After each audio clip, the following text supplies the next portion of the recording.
Good afternoon, SHS. Welcome to the Salem Show from our Washington County Community Foundation studios at Salem High School. I'm your host, Sydney Brown. And I'm your other host, Flora Wade. Welcome back, everyone, from spring break. Welcome to our sensational sixth show. This is where you get all the latest and greatest newsworthy activities happening at Salem High School and beyond. Let's jump into the announcements. Thursday was the last day to buy your prom ticket. No tickets will be sold after yesterday. I hope you got yours. The Lions Unified Joy Prom is this Saturday in the main gym from 6 to 8 p.m. All past and present club members are invited. We will be meeting at noon on Saturday to decorate if you are available to help. See Mrs. Phipps if you have any questions. Disney Club meetings scheduled for this month are as follows. All members should be present April 18th after school, April 18th and 20th during SRT, April 25th after school, and April 25th and 27th during SRT. The Military Club is accepting donations for care packages to be sent to deployed Indiana soldiers. All donations can be brought to room 233, the ISS room. The following list is an ideas for donations: hard candies, non-perishable snacks, beef jerky, hygiene items, playing cards, dice, and baby wipes. Friday, April 7th is the deadline to register for the May 6th SAT. This test will be given at SHS. If you need help registering, please see Mrs. Martin. Go to the website below to register. Seniors, we have a bunch of announcements for you. The April scholarship list is now available. Make sure you check it out and apply for the scholarships. Reminder, nursing majors need to apply for Kathy Reed Scholarship today. The FAFSA, the free application for federal student aid, can now be filed. Remember to use the 2021 tax info for the 2023-24 school year.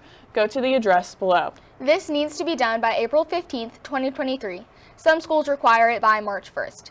Paoli High School is hosting a FAFSA completion workshop on April 3rd from 5 to 7 p.m.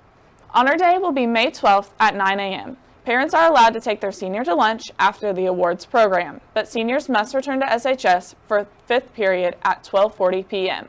This is open to the public. Graduation, May 27th at 2 p.m.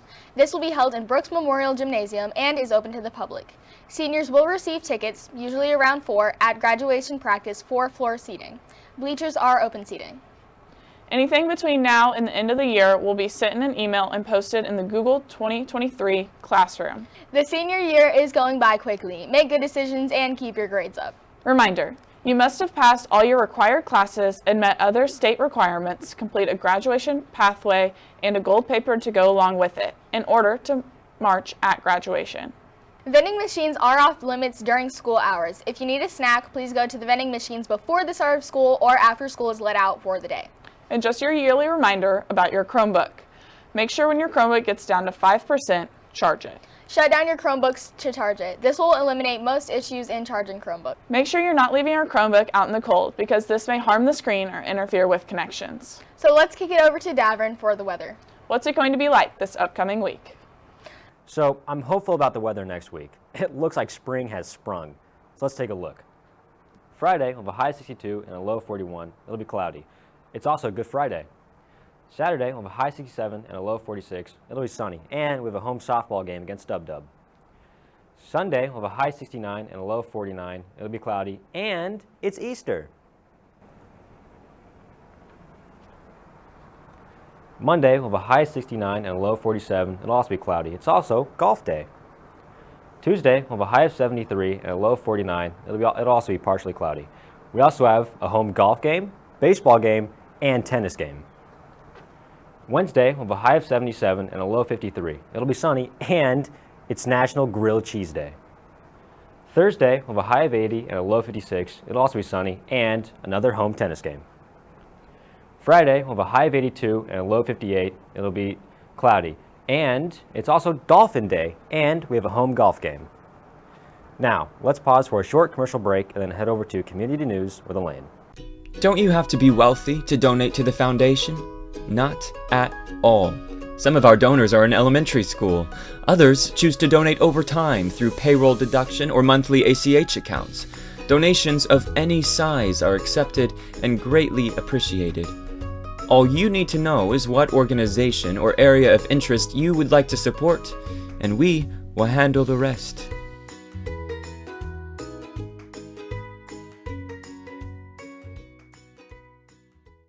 Thanks, Davin, for the weather update. I really hope the weather will be great like you're forecasting.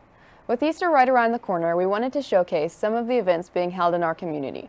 Tonight is the last night to worship with the Campbellsburg First Baptist Church. The worship service starts at 6:30 and all are welcome. Tomorrow, you can enjoy the Hardinsburg Egg Extravaganza. The egg hunt for 0 to 6-year-olds will be held at 1:30. At 1:45, the egg hunt for 7 to 12-year-olds, and at 2 for kids over 12. Saturday will also be the egg hunt at the Speedway, and the Westside Baptist Church Easter egg hunt will be held at DePaul Park. Lastly, on Sunday, the Canton United Methodist Church will have a sunrise breakfast. This will start at 8 a.m. after service. We have one last report before we head over to Braden for sports.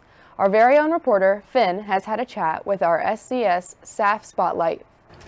This week we'll start the Salem Community School Staff Spotlight with one of Salem's own 2005 grad and current Salem Middle School Social Studies teacher, Mr. Derek Early. Thank you for meeting with me today. Thanks, Finn. Happy to be here, bud. Yeah. Tell me a little about yourself. Well, I feel like I'm probably pretty simple out of the gate. Not married, no kids, no siblings. Teach at the middle school. Went to Salem from kindergarten through senior year, graduated from here in 2005. From there, went to school, went to college, got my degree. As far as hobbies and things like that go, it's either working out or playing golf or hanging out with the other coaches here in the corporation. Other than that, pretty simple, pretty straightforward. Where'd you go in college? Where'd you go? I went to IUS in New Albany. What you study in college? Well, I started as a business major. I wanted to do sports marketing out of the gate. And then after getting an opportunity to coach, decided that I wanted to switch gears, change things up and go the education route. So I got my degree in secondary education with a focus in social studies. Who was your favorite teacher and why? Well, I was pretty lucky in the sense I was able to have several influential but also very good teachers throughout my years here at school.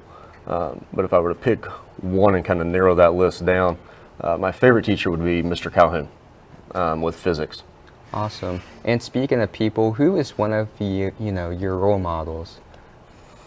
The role model conversation I think is interesting because I think that concept changes as you get older. I think when you're little, your role models tend to focus on being people who are celebrities and athletes and singers and things like that. So when I was little, role models were definitely people like Reggie Miller and Ken Griffey Jr. Yeah. They were my favorite athletes when I was little.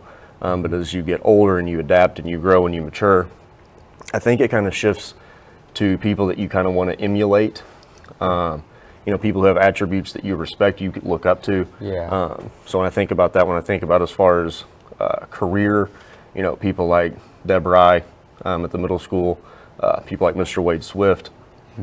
And then personal standpoint, people I look up to would be people like Coach Whedon.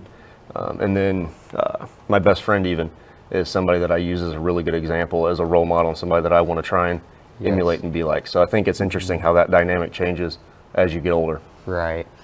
And we know that you're from Salem, so what's a glimpse of what brought you back to Salem to teach? Well, to kind of piggyback off of the opportunity I had to have some really good teachers and people around me while I was here, there's a sort of sense of responsibility, but kind of an obligation I kind of felt like I had if I was going to be a teacher to come back and do that here and kind of pay things forward a little bit to the quote-unquote next generation. Yeah. And what classes and grades do you teach? I am in 7th grade geography right now, but I've kind of taught things all across the board. My first year I was in special education, and then I've taught 6th grade digital citizenship. I've done 8th grade PE all the way down 6th grade and 7th grade PE also. But this year I'm all 7th grade geography. Yeah. And speaking of teaching, what is the worst and best things about teaching? We know there's some. We can certainly have that conversation. The best things are the relationships you're able to build with your staff, your colleagues, and your students. The worst part is probably the grading, in all fairness.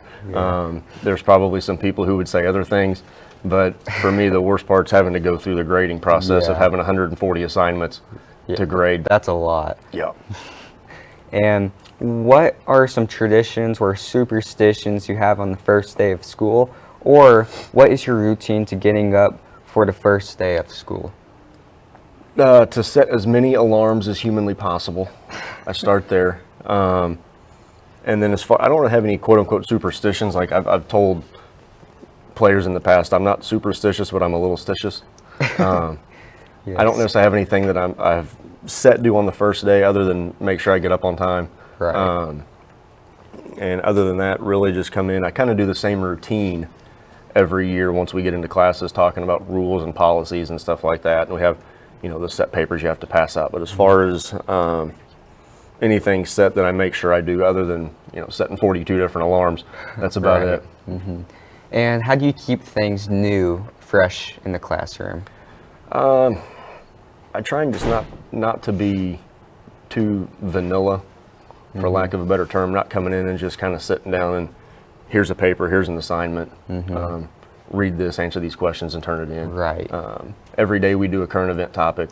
So we discuss something going on, whether it be in the United States, whether it be here in Salem, or whether it be somewhere around the world that we're studying.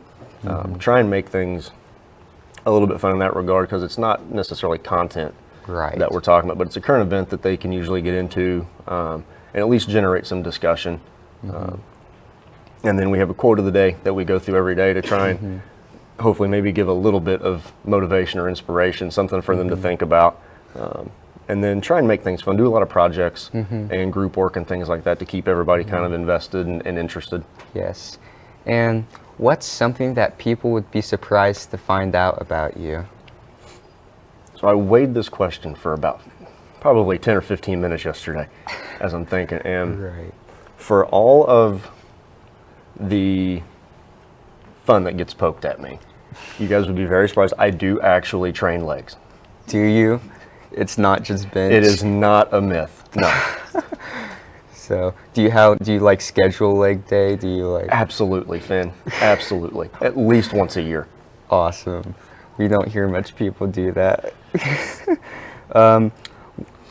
If money wasn't an issue, where would you vacation at? If I could vacation anywhere, I would take as long of a trip as I could to Bora Bora. It's an island chain out there in the French Polynesian Islands in the Pacific Ocean, just in the southern hemisphere, and it is amazing. Awesome.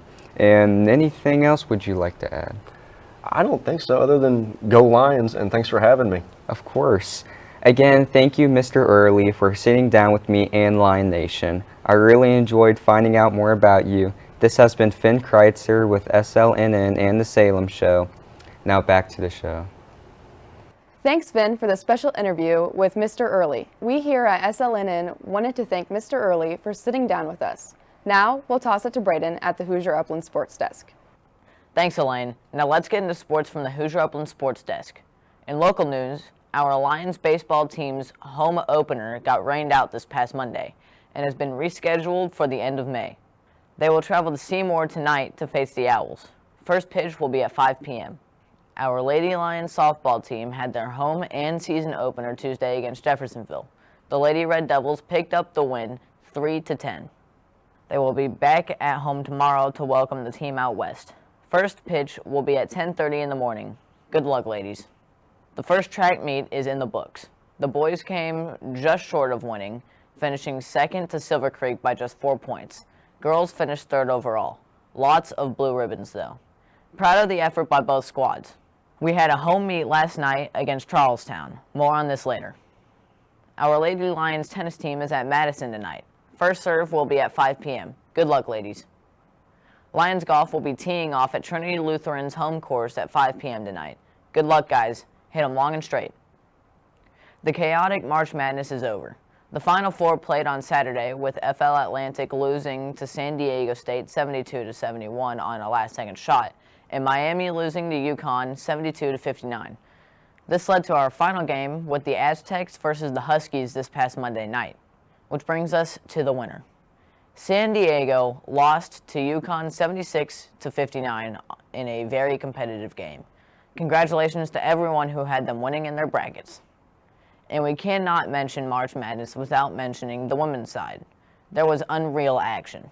The undefeated defending 2022 national champions, the South Carolina Lady Gamecocks, lost to the upstart and gritty Iowa Lady Hawkeyes. Everyone should know who the National Player of the Year, Caitlin Clark, is by now. She scored more points in this tournament than any other woman has ever done. She scored 41 twice, and the second time against those Lady Gamecocks on the way to a 77-73 win. However, the Lady Hawkeyes ran out of steam and ran into a buzzsaw, the ladies from LSU. The Tigers shot lights out en route to a historic 102-85 victory to claim the 2023 National Championship. The Lady Tigers head coach Kim Mulkey won her 4th championship. Her previous 3 championships were as the head coach at Baylor. Congrats to the Lady Tigers as they won their first ever basketball championship. So let's get into the biggest sports story of this past weekend. The 2-day event called WWE WrestleMania in Hollywood. It had more than 161,000 people in attendance. It features Snoop Dogg and Miz hosting. There were several excellent matches, like Seth Rollins defeating Logan Paul in an exciting match, or Pat McAfee putting the SmackDown on the mouth-running 2-time Grand Slam champion The Miz, or the Queen Charlotte Flair being dethroned by Rhea Ripley. But there are 2 main matches that had everyone talking, and both involved the Bloodline. First, Sami Zayn and Kevin Owens faced off against the Ones, the undisputed greatest tag team champions in WWE history, the Usos. The match was everything you could hope for and a great conclusion to the saga between these 4 men. The team of Sami Zayn and KO took home the belts and walked away as champions. The main event for WrestleMania lived up to the hype. And once again, you must acknowledge the head of the table, Roman Reigns, as the WWE Universal Champion. He defeated, with a little help from the Bloodline, the American Nightmare Cody Rhodes in an epic match. I know someone can't wait until next year's WrestleMania. NHL is preparing for the Stanley Cup playoffs, and here are the teams who qualified. In the Eastern Conference, the Boston Bruins, Carolina Hurricanes, New Jersey Devils, New York Rangers, Tampa Bay Lightning, and Toronto Maple Leafs qualified. In the Western Conference, we have the Dallas Stars, Edmonton Oilers, Los Angeles Kings, Minnesota Wilds, and the Vegas Golden Knights. The number 1 seed is the Boston Bruins, who have played extremely well this season. Playoffs kick off on April 17th, and they are bound to be good. I will be watching as much as I can. This seems to be it for sports news. Be prepared in coming weeks for our spring sports to pick up a bit more. We will be back for xSports after this short commercial break.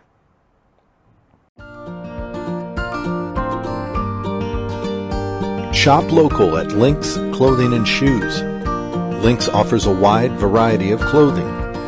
Looking for a nice outfit for the night? Lynx has it.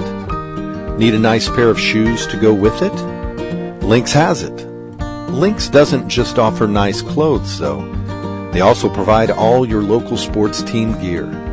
Shop for Salem, Eastern, or West Washington merchandise. Is your child missing any sports gear for his or her game? Lynx has it.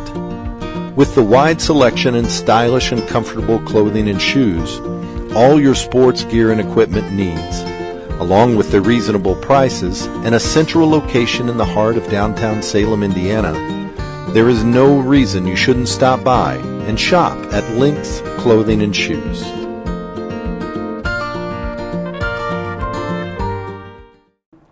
Thanks, Braden, for the Sports Minute from the Hoosier Upland Sports Desk. On today's xSports news, the results from the Carolina National BMX competition was first place Cameron Wood, second Sylvian Andre, and third was Isaac Kennedy. Congratulations to those 3. The women's standings were Peyton Rydnor, Felicia Stansell, and Delaney Vaughn. Congrats to them as well. This North 7-wide scooter deck has gone a lot up in sales in the street scooter community. It came out at least 2 years ago and has recently got more popular throughout the community. Some park riders even tried it out for themselves, and they say it was amazing for grinding rails and ledges. That's all for xSports today. Now the Monday Matters with Sydney and Flora. This week's Monday Matters is about finding common ground. We are all wonderfully different. We have different ideas, different opinions, and different beliefs. Sometimes our differences can drive us apart or put up barriers. Yet sometimes, even though we are different, Something brings us together. Something connects us. You might like chocolate ice cream, yet I like vanilla. You might like cats, I like dogs. You might like coding games, yet I like writing stories. You might believe one thing and I believe another. Even though our world is filled with differences, there is much more we have in common when we actively try to better understand the things that seem to be different. The thing is, our differences provide us with new ideas, fresh viewpoints, and opportunities to learn. When we celebrate our differences, we find common ground. So this week, think about a couple of these questions. What might it be like to be around people who think and do the things similar or same as you? What might it be like to be around people who think or do things differently than you? Have you ever been around people who believe in things differently than what you believe? What was it like? Do you think you can find things in common with everyone? Let us know your answers in the comments below. Well, that wraps up Monday Matters. It sure does. Thank you for tuning in to the Salem Show from the Washington County Community Foundation studios. This concludes our scintillating 6th episode of Season 10 of The Salem Show. As the show runs down, we would like to remind everyone watching to like and subscribe to our YouTube account and streaming channels. Also, don't forget to check out our other social media platforms like Instagram, Facebook, Twitter, and TikTok. On these apps, you can view an array of videos and updates about our Salem Lions News Network. Let's not forget about our radio station, 700 Roar Radio. You can find it online at live365.com or on Roku. Content is added daily, including the 411. We'll see you next time, and have a great gold-blooded week, Lions. And have a happy Easter.